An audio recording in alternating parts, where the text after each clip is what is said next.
Global food security. On say objectives.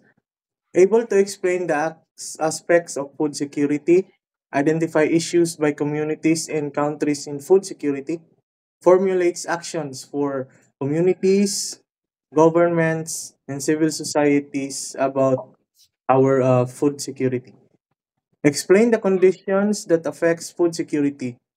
So, socially, political, in economical, and environmental. Mo na siya objective aning report. So, introduction. The food produced worldwide is more than enough to sustain all the people in the world. Yet approximately 124 million people lives in hunger. 40 million is higher than 2 years ago. So, kwan daw, ang production daw sa supply sa food worldwide kay kaya daw supplyan ng tibok tao sa kalibutan. Pero, ngano man daw nga maka-experience pa daw ang ubang nasod og hunger. So small scale farmers, fishers, and rural workers contribute 70% food supplies globally.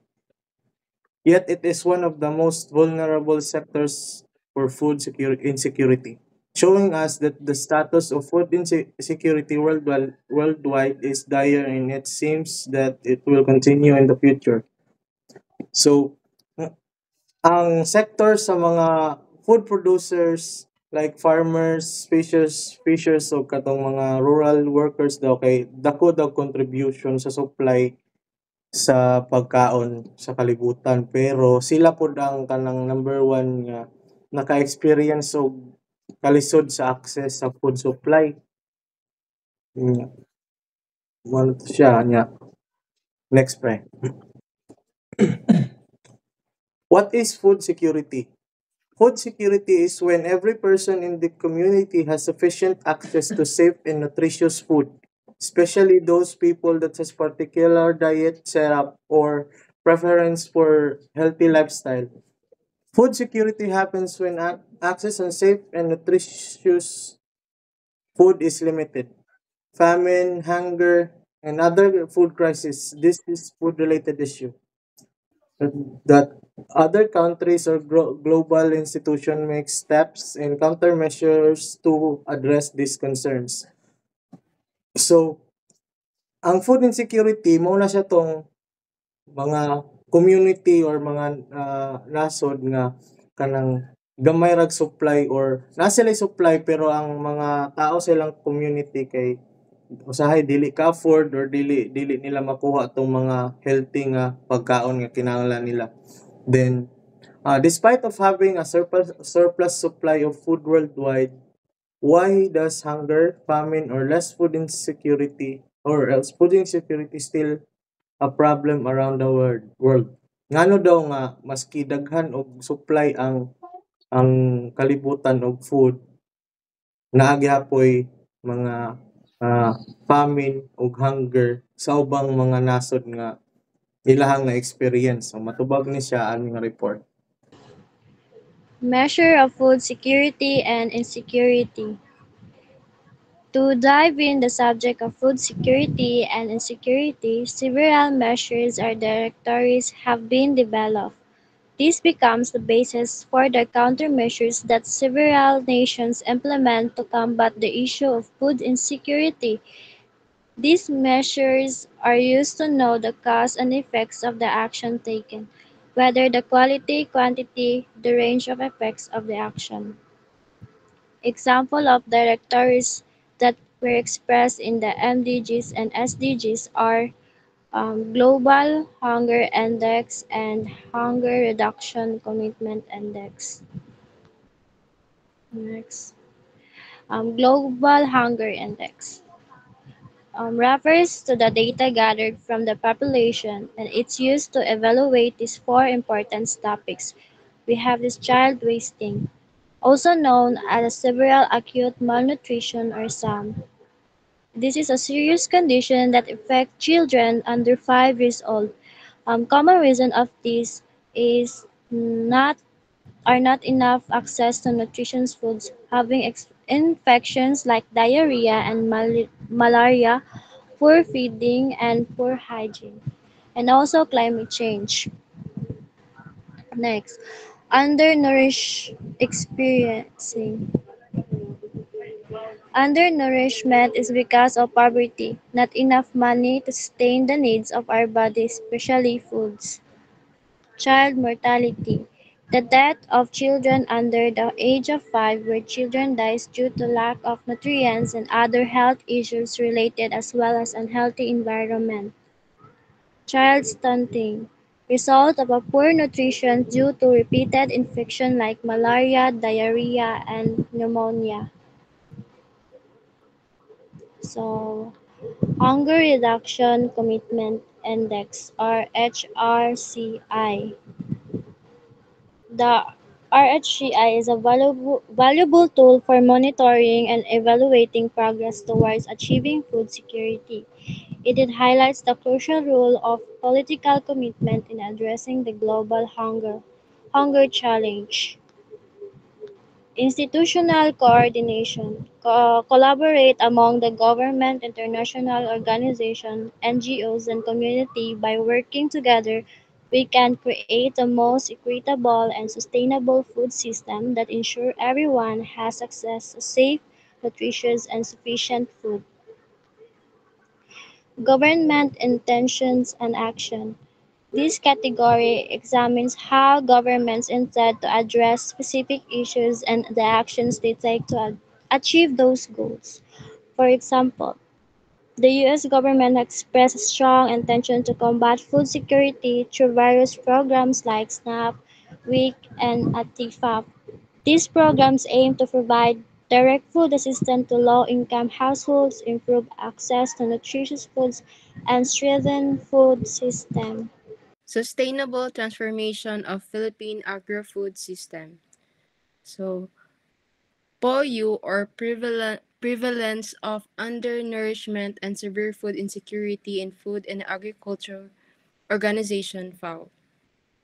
POU evaluates hunger on different stages in national or global levels by evaluating data on food availability, consumption, or energy requirements to produce, or even measure daily per capita, per person in production, consumption, and energy requirement. While severe food insecurity and FAO gathers data by interviews conducted on individuals regarding on their experience of difficulties food accessibility. After gathering data, levels can be measured in which part of population are the most affected of food insecurity in the region. So, ang key pillars of sustainable transformation para sa ko kay dapat na ay sustainable farming practices and enhancing local production and in self-sufficiency, efficient supply chains, incorporating renewable energy, and equity and inclusion para sa sustainable transformation of Philippine agri-food system. So, food insecurity in the Philippines. As shown in the chart, the Philippine food security is slightly balanced on four categories and affordability of our food-related products in our strong suit while we are lacking in the sustainability and adaptation. This is due to several reasons. Number one, climate effects. Since agriculture is the Philippine leading industry, climate on the area doesn't really help since typhoons are frequently formed straight to the Philippines. Number two, over-export. Since exporting is the primary source of income of the Philippines, leading to over-export, thus hurting the supply of the country.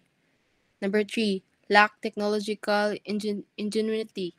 Through technology, other countries are progressing in a rapid rate, while Philippines are still sticking to the older methods in agricultural process. Factors affecting food security. So, food supply, main source for the food supply in the Philippines is agricultural production. This ensure the supply of high quality food products to sustain energy and protein needs of the population and due to the expertise of the nations in agricultural industry, the health and qualities of the products are among the finest worldwide. So, may example na ako, sir.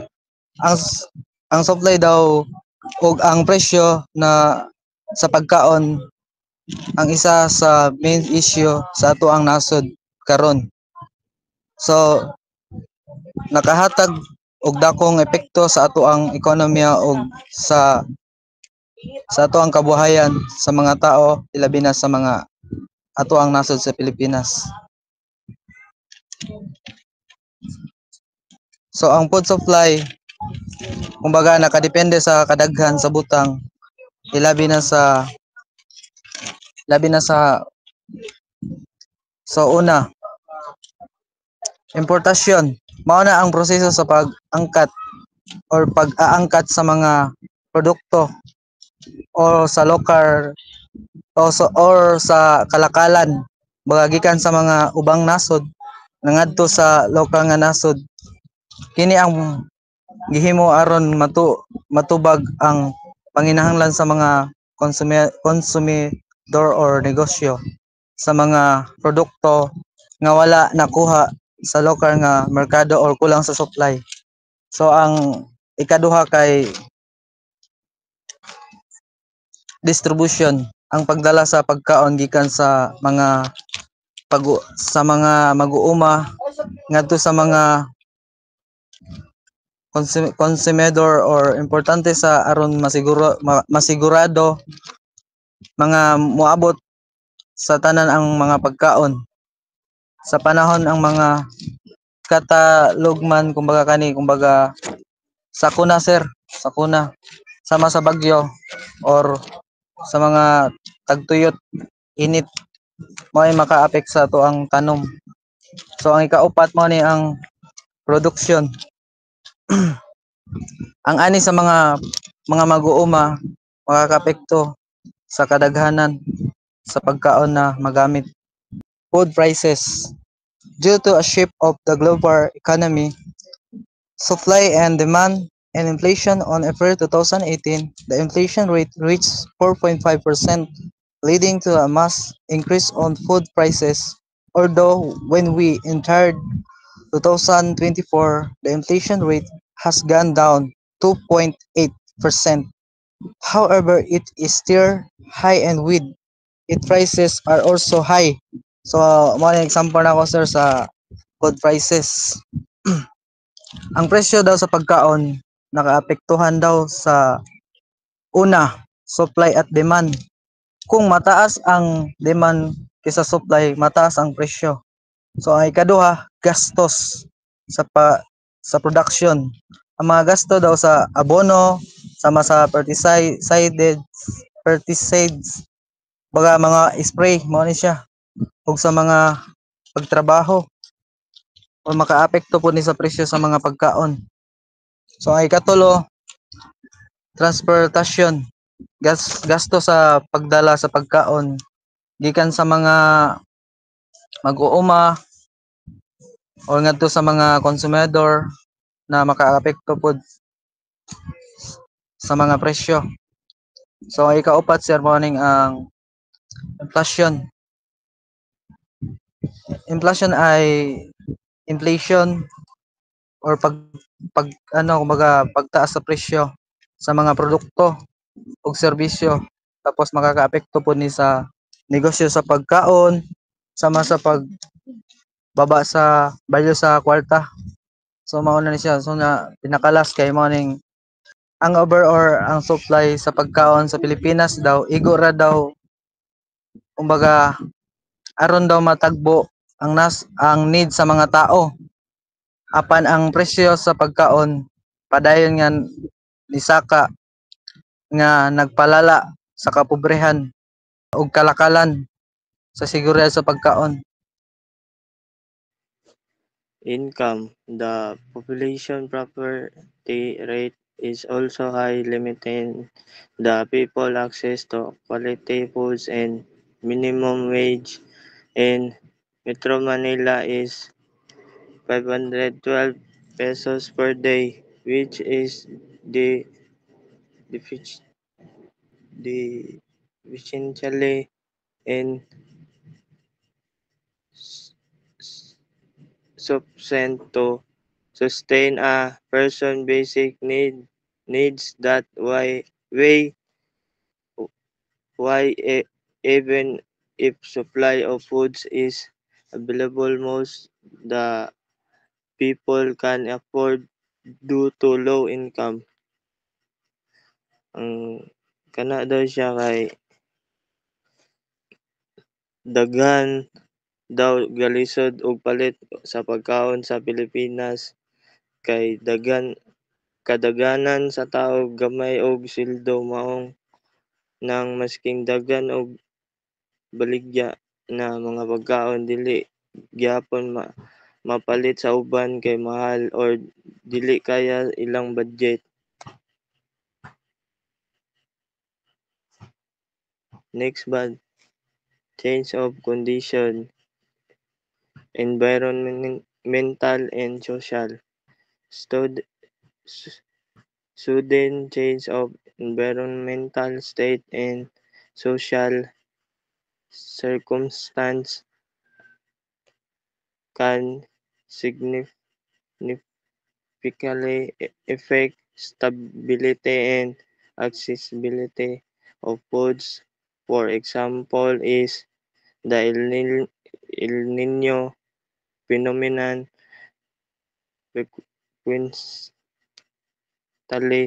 experienced in the Philippines due to lack or rain resulting to lower yields and leads to the this decrease of food supply. Social situations such as conflict among nations will also lead to massive increase to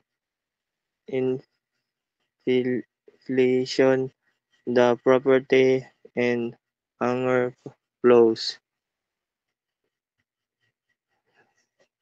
Kana daw siya, so ang mga pag bag bag-o daw sa kondisyon sa lugar kay maapektuhan sad sa food supply.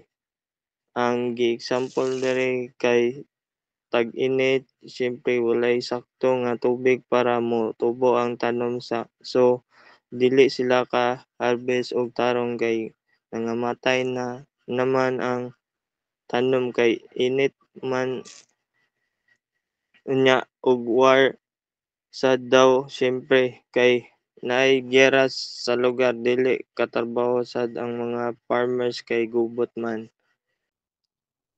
Globalization and food security. Food production, food consumption, and food distribution are intricate process of food security, and each have corresponding issues that they encounter, such as reforms in agriculture, kanang panghatag o kanang mga yuta sa mga rural areas, community development and trading. Economic globalization concerns trading. In this case, the trading of food supplies in a worldwide scale. A global supply chain which follow a process for production, manufacturing, consumption, up until the disposal.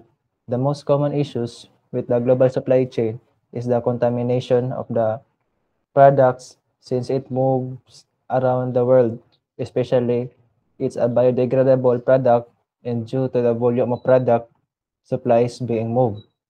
Keeping track which place it comes from where it was going resulting to the waste of shipments.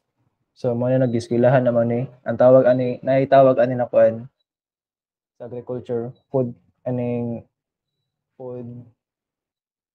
sa kaning post harvest kaning mag-harvest ka og kanang dili pa siya hinog para pag i-ship nimo siya or i-export nimo siya sa laing bansa sakto na niyang iyang maturity sa pagkahinog para first iwas mabulok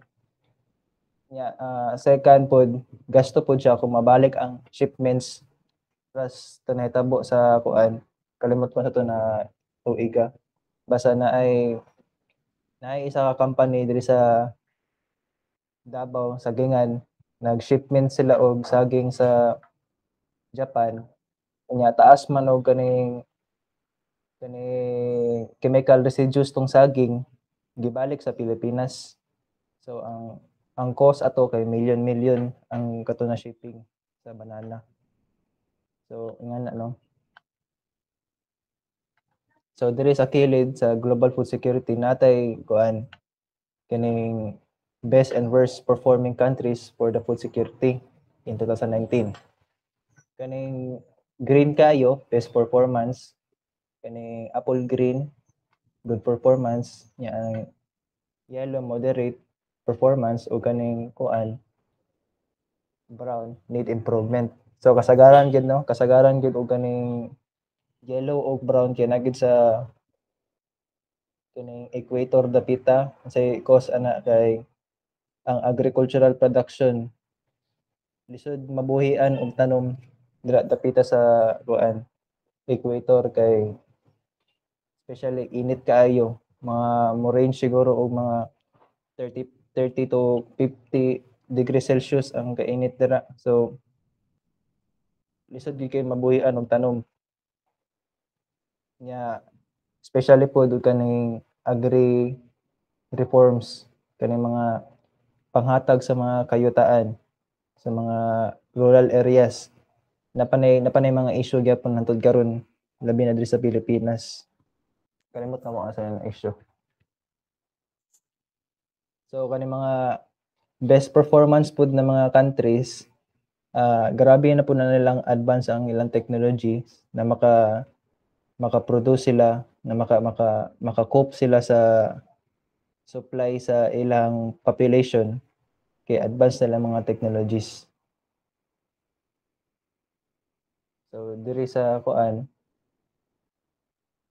globalization significantly affects the food security in the Philippines. In the year 1982, the International Monetary Fund and the World Bank implemented a program which 7.5% of the spending of the government will be focused on agriculture industry para ma-boost ang kuan decreasing production due to lack of the budget sa gobyerno kanang mga pang-abono sa gobyerno tawag ana kay mga inputs, agricultural inputs unsa na siya mga kuan, seeds, abono, mga pesticides kana para mga makinarya para ma-boost ato ang agriculture. Ya karon kay gipatas-an karon sa gobyerno. The budget was lowered back to 3.3% in 1988. The Philippines joined in the World Trade Organization in the year of 1988, marking the trade liberation kanang kanina kay freedom makig-trade sa laing countries. This required the country to remove the quota for agricultural imports. This leads to the dependency of the nation for the low cost of imported agricultural products despite the ability of the Philippines to become rich, self-sufficient local farmers were demoralized.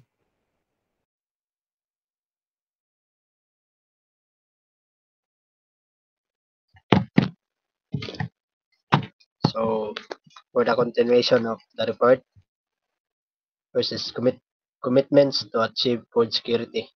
In the recognition of seriousness of the world food security issues, the Food and Agriculture Organization or FAO conducted a World Food Summit in 1996, where the world leaders made global commitments to deal with food security. This commitment was reaffirmed at the UM or Limnium Summit in the year of 2000 that leads to the conceptualization of Millennium Development Goals or MDGs that have 3 targets. So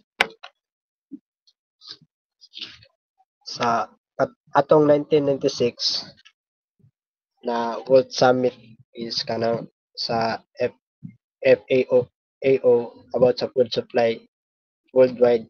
Ang mga leaders daw is ang mga leaders sa nation na nag-attend ato kay naghatag commitment para labanan nila ang krisis sa food insecurity. Ni atong 2000 kay nag-summit atong 2000 summit kay nasad in UN Millennium Summit to siya niya sa mga topic ang food supply sad dito sa nagihatag ang kumbaga ang ilang istoryahan is katong topic about food supply maong nabuhat ning MDGs. First is to significantly reduce the number of people with daily income below $1.25 and 72.38 pesos. So ang membro daw sa mga tao is kanang ang ilahang sa kumbaga sa US dollar is 1.25 diri sa Pilipinas is 72.38. So ang kuan ana gamay ra kayo ang kumbaga income sa mga trabahante. So makaingon jud ta nga dili enough para sa mga pagkaon or kumbaga maglisod pa sila sa mga pagkaon how about sa mga uban pa nga gikinahanglan. So next is to secure full, constructive, and decent employment for all. So diri nga kuan kay ang ginasusin na sa pagkaroon sa mga pagkaon is kumbaga sa ang ilang source sa ilang pagkaon is trabaho. So gikinahanglan yun ang mga nindot nga trabaho kanang dagko nga income. So third is to significantly reduce the number of people suffering from hunger. So tungod atong mga trabaho o sa mga dagko nga income, pwede maka-reduce og kanabang malnutrition ug dili sila maglisod sa mga pamaliton like sa pagkaon o mga uban pa nga kinahanglan. So commitment in the year 2015, UN state members embraced the 2030 Sustainability Agenda, which incorporate 17 Sustainable Development Goals and guides nation, private sectors, and civil society to deal with global issues of poverty, inequalities, and climate change. Primary goal to achieve zero hunger. So there is sa 2030 daw is na sila agenda about para sa sustainable development. Kumbaga sustainable ka na bang pag-angat o angat sa kanang sustainable, and so katong agenda is na sila kasunduan pang kanabang pandaigdig kanang pangkalibutan. So katong agenda is na sila kumbaga na sila gi-argue nila nga dapat mas dako pang kanabang matun-an about sa pagtugon sa mga gikinahanglan like for example sa pagkaon. So tungod ana matugunan nila ang kanang kahirapan o kanang maglisod dili na sila kanang maglisod sa mga gikinahanglan, and daw ana is atong agenda is kuan pod sa mga pandaigdig kumbaga pantay-pantay og kanang mga pagbabago sa mga klima o pagbabago sa klima. So naay mga programs ana. First is boosting agriculture productivity. Second is modeling agriculture resilience to climate change, investing more in agriculture, improve trade processes,